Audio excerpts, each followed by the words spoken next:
Sabr is a word that I'm sure we've all heard many times. We need to know what it means, and we need to know what the Quran says about sabr, and we need to know what is required of us as Muslimin when it comes to the term sabr. Some translate it as patience. But let me inform you, patience is only a part of sabr. Patience is only a very small part of sabr. And it's amazing and surprising how many people do not realize the extent of this word. It includes forbearance, it includes endurance, it includes steadfastness, it includes perseverance, and it includes restraint. All these terms together make the one word sabr in the Arabic language. Allah subhanahu wa ta'ala created us. He brought us into existence and He put us onto this earth in order to test us. The reason why we are here at this moment is to pass the test that Allah subhanahu wa ta'ala has decided to put us through by the mere fact that He created us. And we need to be conscious of this at every moment of our lives. Every minute is a test from Allah subhanahu wa ta'ala. We need to pass it and we need to protect ourselves from failure. And Allah subhanahu wa ta'ala warns us and He reminds us and He continues to remind us. He asks us to seek assistance through bearing sabr, which means being patient, practicing restraint, being forbearant, persevering, and so on. So let us listen to what Allah subhanahu wa ta'ala says.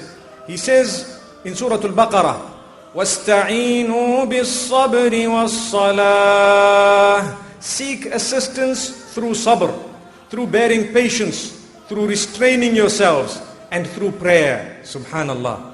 Seek assistance to achieve whatever you want, to pass the tests of Allah subhanahu wa ta'ala. Seek assistance to do that by bearing sabr and by engaging in salah. And Allah subhanahu wa ta'ala says, وَإِنَّهَا لَكَبِيرَةٌ إِلَّا عَلَى الْخَاشِعِينَ. Indeed, it is very difficult to do this, except for those who are pious, those who are humble, those who will adopt the laws of Allah subhanahu wa ta'ala wholeheartedly. For them, it will be simple to engage in sabr. Also, Allah subhanahu wa ta'ala tells us, يا أيها الذين آمنوا استعينوا بالصبر والصلاة إن الله مع الصابرين. O you who believe, seek assistance. You need help, seek help through bearing patience, bearing sabr, and through salah.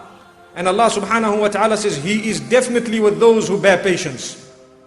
Then Allah subhanahu wa ta'ala says at the end of Surah Al-Imran, يا أيها الذين آمنوا اصبروا وصابروا ورابطوا واتقوا الله لعلكم تفلحون.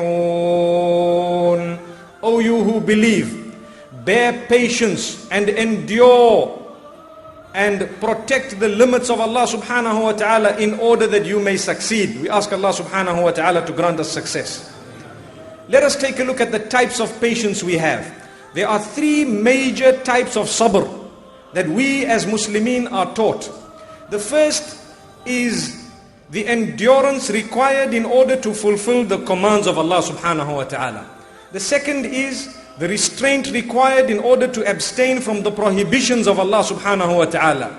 And the third is the acceptance of the decree of the Almighty when calamity comes in our direction. So these are the three types of patience. A lot of people think that only the third one is known as sabr. That when something happens, they say, bear sabr, my dear brother.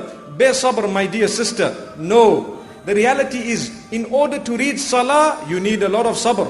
You need to really endure the cold water, possibly the time, or you need to give up your sleep.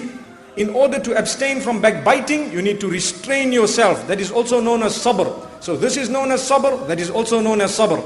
And in order to accept the decree of Allah Almighty, that is also known as sabr, when you can be happy with whatever Allah has decreed. Islam is the only religion, and this is a gift for all of us. Islam is the only religion that makes it necessary as a condition of belief. If you would like to be a Muslim, that you need to declare that I bear witness and I believe firmly that good and bad fate is from the Almighty. His decree is final and I am always happy with it and I will not compete with it. If we don't believe that, we are not mu'mineen. Haven't we said, وَالْقَدْرِ خَيْرِهِ وَشَرِّهِ مِنَ اللَّهِ تَعَالَى. We believe that good and bad fate comes from the Almighty. So Islam helps us to live because this whole life is a test. Allah subhanahu wa ta'ala promises us that He will test us. And already in advance we have declared that we will never compete with the decree of the Almighty. We believe that He is in command. We will play our role and the rest we will leave in the hands of the Almighty. Whatever He then decides to do, we will surrender to it. May Allah subhanahu wa ta'ala never make us from those who question His decree and who question His power and His independence and the fact that He is in supreme control.